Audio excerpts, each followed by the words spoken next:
Okay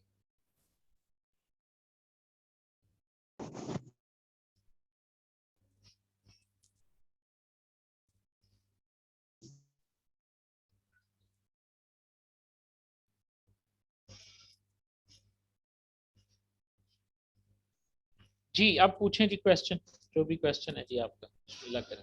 sir मैंने पूछना था कि एक्टर्स ऑन सीन और उसके पीछे जो होते हैं बिहाइंड एक्टर्स जो होते हैं डेटाबेस के पीछे, ये कौन कौन से होते हैं? कौन कौन से? सर एक होते हैं एक्टर्स ऑन दी सीन और एक होते हैं एक्टर्स या workers behind the scene.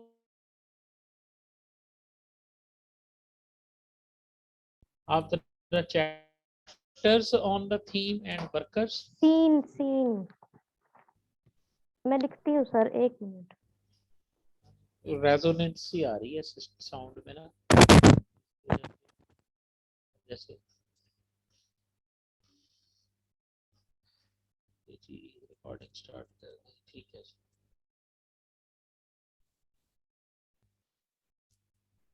Okay जी, कल हमने जो बात की थी उसके बारे में स्टूडेंट्स का कोई भी क्वेश्चन है जो अब तक है, क्योंकि कुछ स्टूडेंट ऐसे हो सकते हैं कि जिन्होंने लाइव सेशन रिकॉर्ड नहीं किया होगा तो सुना होगा तो उन्होंने रिकॉर्डिंग देखी होगी। अगर उनके जहन में आरडीएम से पहले पहले जो भी क्वेश्चन है। अच्छा जी, मैंने सहर ये पहली दफा सुना है, actors on the scene and workers behind the scene in the database. Database sir ये तो यूजर्स, हाँ जी, डेटाबेस सुने जी। डेटाबेस के यूजर्स होते हैं तीन किस्म के। एक जी यूजर सर। इसका होता है जो एप्लीकेशन प्रोग्रामर होता है, एक यूजर इसका डेटा होता है, ठीक है, और एक इसका जो है ना वो एंड यूजर होता है। ठीक हो गया। एप्लीकेशन प्रोग्रामर वो प्रोग्रामर है जो टीम में शामिल है और उसने इस डेटाबेस की एप्लीकेशन बनानी है, वो इसका यूजर है। जाहिर है वो एप्लीकेशन नहीं बना सकता जब तक उसके सामने सारा डेटाबेस नहीं होगा। ठीक है। दूसरा बंदा है एंड यूजर, जिसने जब एप्लीकेशन और डेटाबेस बन जाएगी तो जो उसको इस्तेमाल कर रहा है वो उसका एंड यूजर है। नादरा के दफ्तर में चले जाएं तो जितने बंदे जितने काउंटर्स पर बैठे हुए हैं वो सारे के सारे एंड यूजर है। ठीक है। उसके बाद वहां पर नादरा के ऑफिस में एक बंदा बैठा हुआ है डेटाबेस एडमिनिस्ट्रेटर, जिसका काम डेटाबेस को वर्किंग हालत में रखना है, क्योंकि एंड यूजर्स को नहीं पता कि डेटाबेस में आने वाली प्रॉब्लम क्या है, डेटाबेस में एक्सेस किस तरह। वो सिर्फ अपना लॉगिन करते हैं और डाटा एंट्री कर सकते हैं, देख सकते हैं या रिपोर्ट प्रिंट कर सकते हैं। तो तीन किस्म के आप इसको ऐसे देख सकती हैं। देखिए ये यहाँ पे गूगल मैं आपको दिखाता हूँ, डेटाबेस यूजर्स। ओके, जब आप डेटाबेस, सर इसके ऊपर जस्ट सर्च करें तो एक्टर्स ऑन मैं ये बताता सीन एंड एक वर्कर्स मिनट बताता हूँ, हो सकता है किसी ने इन्हीं एक्टर्स को इस सेंस में लिखा होगा। सर ठीक है, लिखा है, मैंने आज एक बुक में पढ़ा है। सुने ना मेरी बात सुने, मैं कह रहा हूँ जी हो जी। सकता है किसी ने लिखा हो। The ones who really take benefits of the database, ये देखें जी इसमें एप्लीकेशन प्रोग्रामर्स हैं, और जब आप इसको पढ़ोगे तो इसमें आपको बताएंगे कि what are four type. Look at database administrator है जिसने इसको इन रनिंग कंडीशन में रखना है। Naive and parametric end user है, ऐसा यूजर है जिसको किसी शय का कोई पता नहीं है, वो सिर्फ इसको चलाता है। और डेटाबेस के डिजाइनर हैं जिन्होंने एक्चुअली इसको डिजाइन करना है। समझ आ रही है। और एक इन दोनों के दरमियान होते हैं सोफिस्टिकेटेड यूजर, जो थोड़ा बेहतर तरीके से जानते हैं डेटाबेस को, यानी वो एडमिनिस्ट्रेटर भी नहीं है और वो बिल्कुल रॉ हैंड भी नहीं है। ठीक है, और उनको कुछ जो है वो हो जाता है। ठीक है जी। ठीक। ओके, इसका सवाल ये था जी कि डेटाबेस के यूजर्स कौन से होते हैं। अब मैं आप वाला क्वेश्चन जो है ना वो देख लेता हूँ जी। आप कह रही हो कि डेटाबेस एक्टर्स कौन से हैं। ठीक है, ये देख लेते हैं जी। Database actors on the scene, दो किस्म के एक्टर हो गए जी। एक्टर्स ऑन द सीन है, what are the actors of the database. तो देखें जी ये वही हैं, यूजर्स ही हैं। देख लिया आपने, ये लफ्ज लिखा हुआ है actors on the scene. Okay, जो ऑन द सीन एक्टर्स हैं वो हैं database administrator, database designer, end user और सिस्टम एनालिस्ट हैं, और एप्लीकेशन प्रोग्रामर है।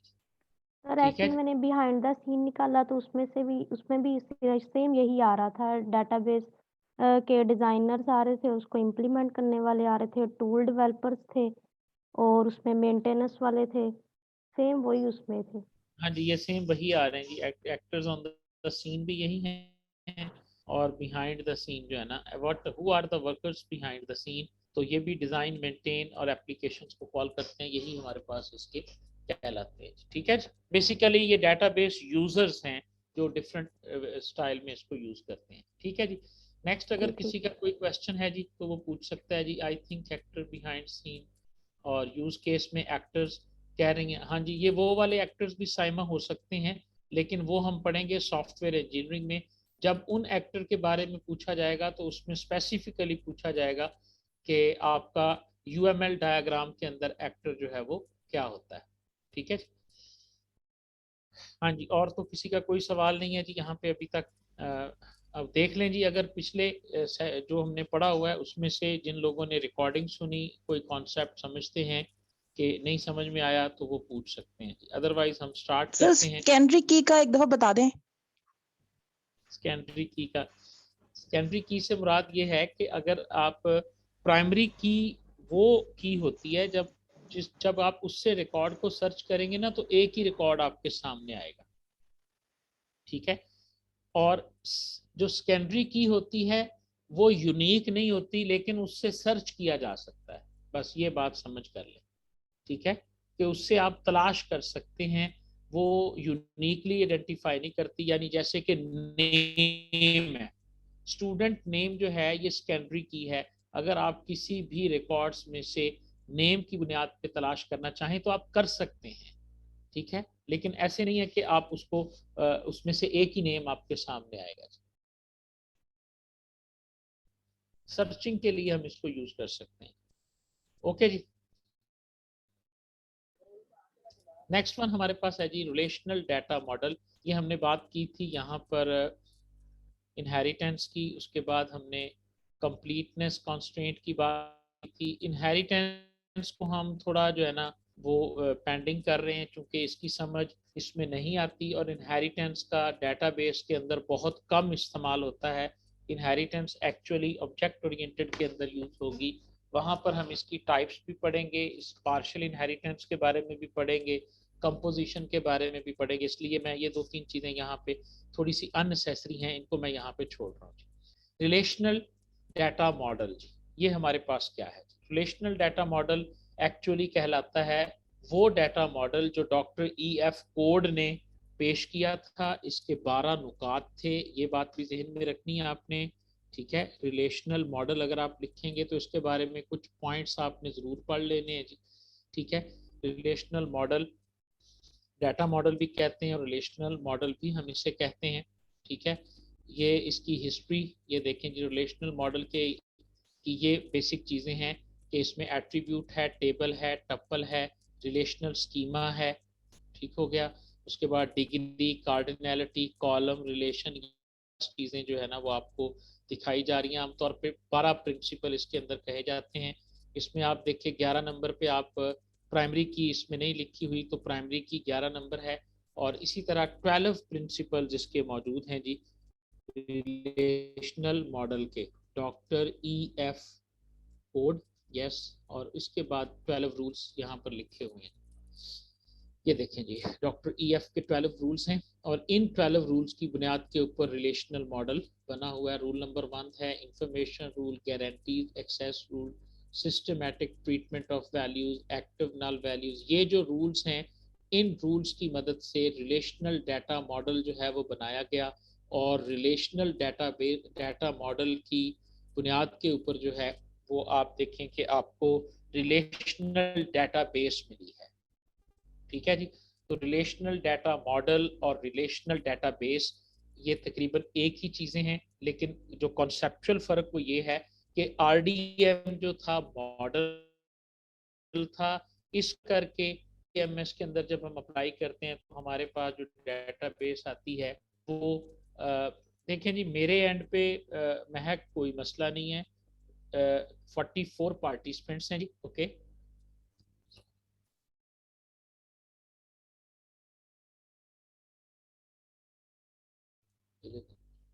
ओके जी, तो अभी तक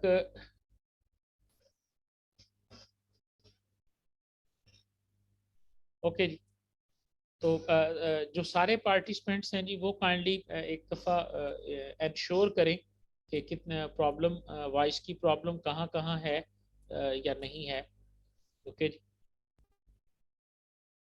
हाँ जी, वॉइस क्लियर है, देखें जी, 1 2 3 4 और 5 6 7 8। तो बेटा आप थोड़ा सा ना अपने कनेक्शन को चेक करें, जिनको डिस्टॉर्शन का मसला है, जिनका रिकनेक्शन का मसला है, वो थोड़ा सा अपने आप को, अपने कनेक्शन को चेक करें, चूँकि ये 9 बजे का टाइम और 8 बजे का टाइम ये ज़रा पीक आवर्स होते हैं, तो इसमें जो कनेक्शंस होते हैं वो बड़े हैवीली लोडेड होते हैं, ठीक है, तो इस वजह से भी प्रॉब्लम हो सकती है।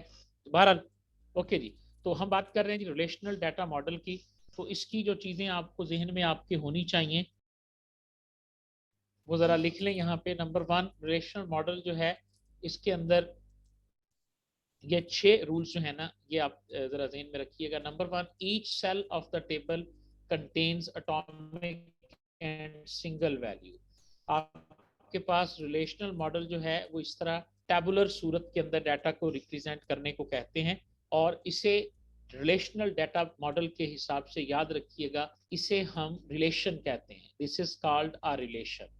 और ये हमारे पास एट्रीब्यूट्स हैं, ये हमारे पास रिकॉर्ड्स हैं, ये सारे नाम आएंगे। सबसे पहली बात, each cell of the table contains atomic and single value. अगर सेल के अंदर एटॉमिक वैल्यू नहीं है तो ये आपका नॉर्मलाइज्ड रिलेशन नहीं है, आपको इसे नॉर्मलाइज्ड करना होगा। आप देखें हर रिलेशन के अंदर एक ही वैल्यू है, 2 वैल्यूज इसके अंदर नहीं है। पहली खूबी, each column has a distinct name. Her column का नाम जो है वो दूसरे से मुख्तलिफ होगा, ये भी इस रिलेशन की एक करेक्टरिस्टिक है।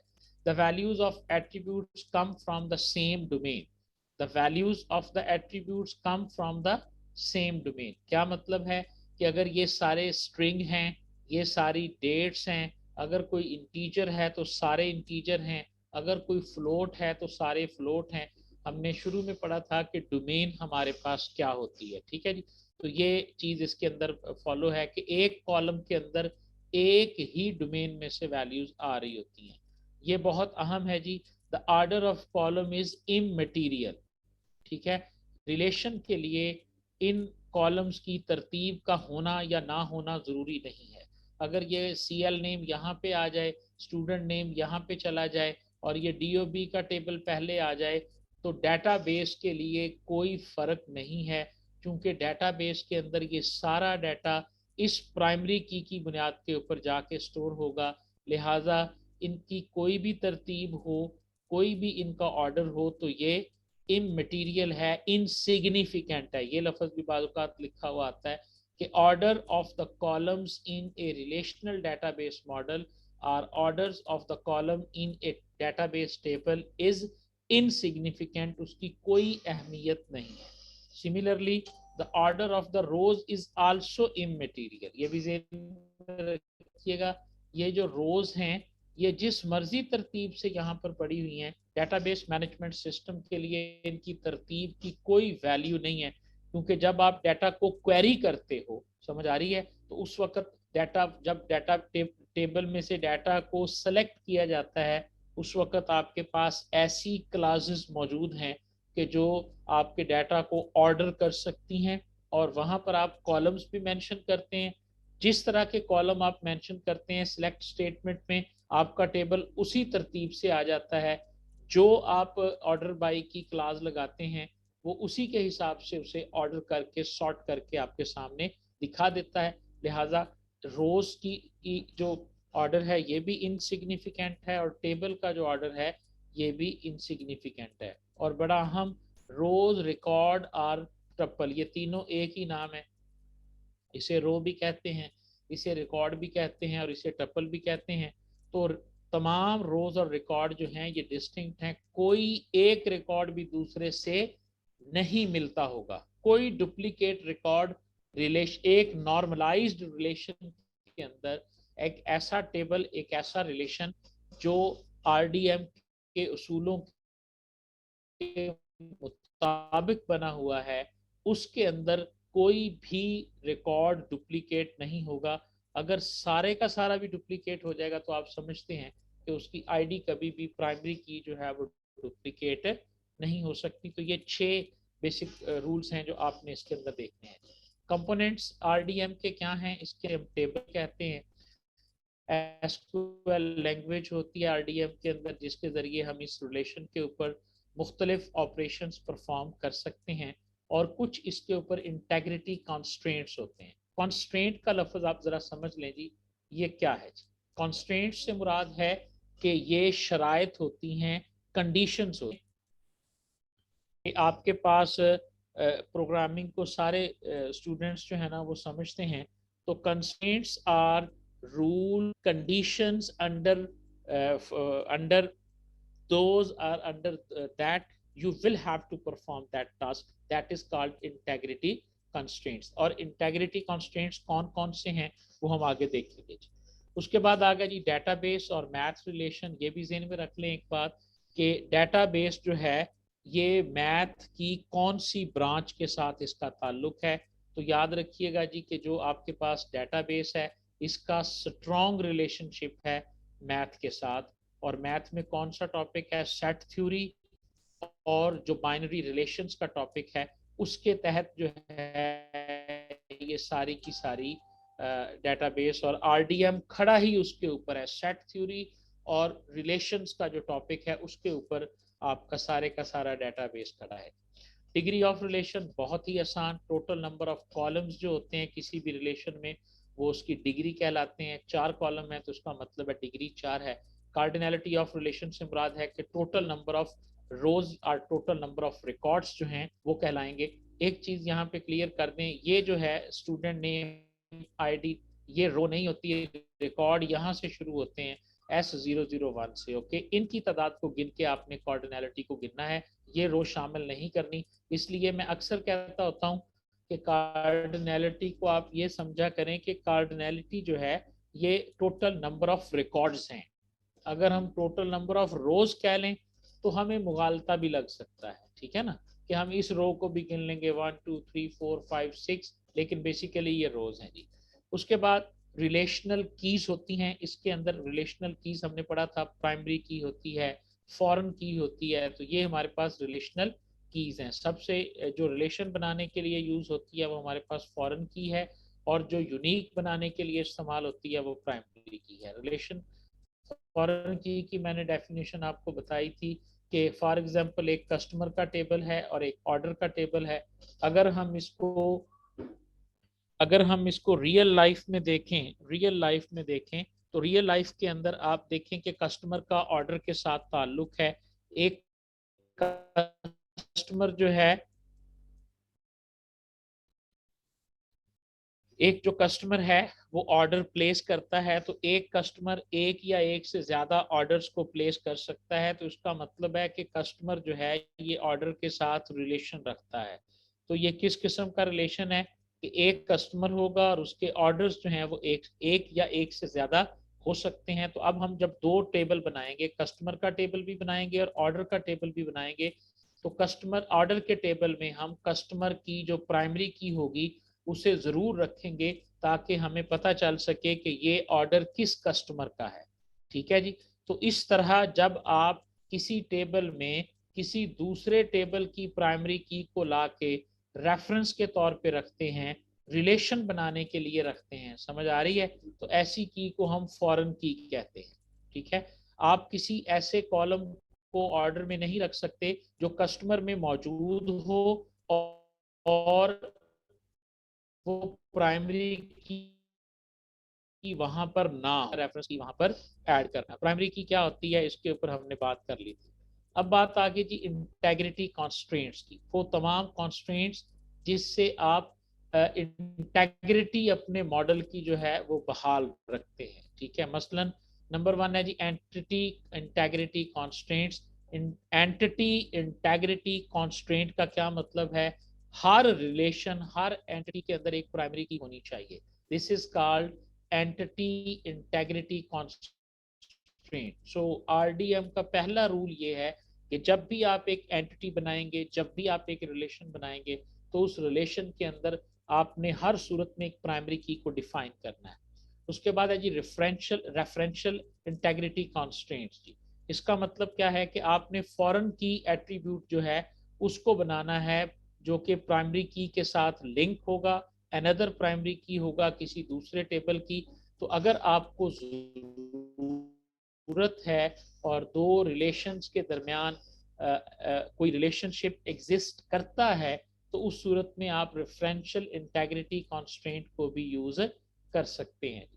फिर हमारे पास आता है जी नल कंस्ट्रेंट। नल कंस्ट्रेंट से क्या मुराद है? A null value of an attribute means that this is called null constraint. आप अपने एट्रीब्यूट के ऊपर नल कंस्ट्रेंट को लगाना चाहते हैं या नहीं लगाना चाहते हैं। मतलब क्या, क्या आप इस एट्रीब्यूट को नल वैल्यू पास कर सकते हैं या नहीं कर सकते। जैसे किसी भी टेबल के अंदर अगर स्टूडेंट नेम का एट्रीब्यूट होगा तो यकीनी तौर पे स्टूडेंट नेम को हम खाली नहीं छोड़ सकते। तो इसका मतलब है हम उसके ऊपर नल कंस्ट्रेंट अप्लाई करेंगे। और अगर आप किसी टेबल को खाली छोड़ना चाहते हैं तो फिर आप उसके ऊपर नॉट नल या नल, इसको इंप्लीमेंट करने का तरीका क्या होता है कि आप इसे किसी भी हर टेबल को, टेबल के हर फील्ड को आपने या नल डिक्लेयर करना है या नॉट नल डिक्लेयर करना है। जब आप उसको डिफाइन करेंगे तो ये भी लाजमी उसके अंदर होना चाहिए जी। डिफॉल्ट वैल्यू कंस्ट्रेंट से क्या मुराद है कि आपके पास कोई ना कोई पर्टिकुलर वैल्यू होनी चाहिए जो आप किसी एट्रीब्यूट के ऊपर लगा दें कि अगर इस एट्रीब्यूट में कोई भी वैल्यू दाखिल ना की जाए तो ये वैल्यू इसको असाइन कर दी जाए। ये कहलाता है हमारे पास डिफॉल्ट वैल्यू एट्रीब्यूट कंस्ट्रेंट। उसके बाद लास्ट हमारे पास है डोमेन कंस्ट्रेंट। डोमेन कंस्ट्रेंट से मुराद ये होता है कि जो एट्रीब्यूट होता है वो हम पहले भी पढ़ के आए हैं कि हर एट्रीब्यूट जो होता है उसके अंदर जो वैल्यूज आ रही होती हैं उनका एक पॉसिबल सेट होता है, वो वैल्यू उसी सेट में से आनी चाहिए। मसलन अगर आपसे कोई पूछे जी कि इंटीजर जो जो एट्रीब्यूट जिसको आपने इंटीजर डिक्लेयर कर दिया है तो उसका उसकी उसकी डोमेन क्या है, तो उसकी डोमेन डेफिनेटली ये है कि उसके अंदर पॉजिटिव और नेगेटिव होल नंबर ही आ सकते हैं, कभी उसके अंदर डेसिमल वाला नंबर जो है वो स्टोर नहीं हो सकता। इसी तरह अगर आपने किसी फील्ड को डेट रख दिया है तो अब आप उसके अंदर स्ट्रिंग को दाखिल नहीं कर सकते। तकरीबन हर जो आपके पास एट्रीब्यूट होता है उसकी कोई ना कोई एक सेट डोमेन होती है कि जिसमें से उसने वैल्यूज को लेना होता है। ये हमारे पास डोमेन कंस्ट्रेंट हो गए। ठीक है जी, यहाँ तक अगर किसी का कोई क्वेश्चन है जी तो आप पूछ सकते हैं जी कि कॉन्स्ट्रेंट्स के हवाले से, आरडीएम के अंदर जो रूल्स हैं उसके हवाले से आपने, मैं पहले बता रहा हूँ, आपने मुख्तलिफ जगह से आरडीएम के बारे में भी पढ़ लेना है जी। ठीक है, मैं चूंकि मैंने पहले बताया था कि हम टॉपिक्स को बताना, इम्पॉर्टेंट टॉपिक्स के बारे में बताना ही इस ओवरऑल प्रेपरेशन गाइडलाइन का हिस्सा है, कॉन्सेप्ट्स को क्लियर करना। लेकिन इसी के साथ साथ चीज़ें जो जो जिनमें फर्दर डेप्थ की ज़रूरत है, मैं आपके सामने यहाँ पे गूगल के ऊपर आपको दिखा देता हूँ करके ना। तो वो रेफरेंशियल इंटेग्रिटी, रेफरेंशियल इंटेग्रिटी अगर आप गूगल करके देखें रेफरेंशियल इंटेग्रिटी, बाज़ हमें अच्छी डेफिनेशन मिल जाती है, इजी डेफिनेशन मिल जाती है। तो सुने जी, refers to the relationship between tables. Okay, जब दो टेबल्स के दरमियान रिलेशनशिप होता है तो उनके दरमियान रेफरेंशियल इंटेग्रिटी कॉन्स्ट्रेंट लगा होता है। रेफरेंशियल इंटेग्रिटी कॉन्स्ट्रेंट्स जो है ये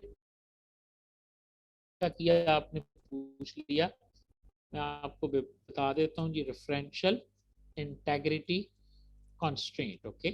सबसे पहली बात ये किस पे लगेगा? Will be implemented on relationship. अगर दो टेबल के दरमियान रिलेशनशिप है तो जाहिर है उसके ऊपर रेफरेंशियल इंटेग्रिटी कंस्ट्रेंट लगेगा। तीन तरह का लग सकता है जी, एक इंसर्ट के ऊपर, एक डिलीट के ऊपर और तीसरा अपडेट के ऊपर। ठीक है जी, अब जरा समझ लें, आपको ये पता चल गया होगा कि जब दो टेबल्स में रिलेशनशिप होता है तो उन टेबल में से एक पेरेंट टेबल होता है और एक उसके अंदर चाइल्ड टेबल होता है। ठीक है जी, पेरेंट एंड चाइल्ड। तो रेफरेंशियल इंटेग्रिटी का कंस्ट्रेंट ये बताता है कि अगर आप इंसर्ट करेंगे तो आप पहले पेरेंट में करेंगे, बाद में आप उस रिकॉर्ड को चाइल्ड में दाखिल कर सकते हैं। ये कहलाता है referential integrity constraint on insert. Delete का मतलब क्या है जी, कि पहले आप चाइल्ड में से डिलीट करेंगे, बाद में आप पेरेंट में से डिलीट करेंगे। ये कहलाता है कि delete referential integrity constraint. Okay. और अपडेट से मुराद क्या है, अगर आपने अपडेट पे भी लगाया हुआ है तो जैसे ही आप पेरेंट में अपडेट करेंगे और ये ऑटोमेटिकली जाके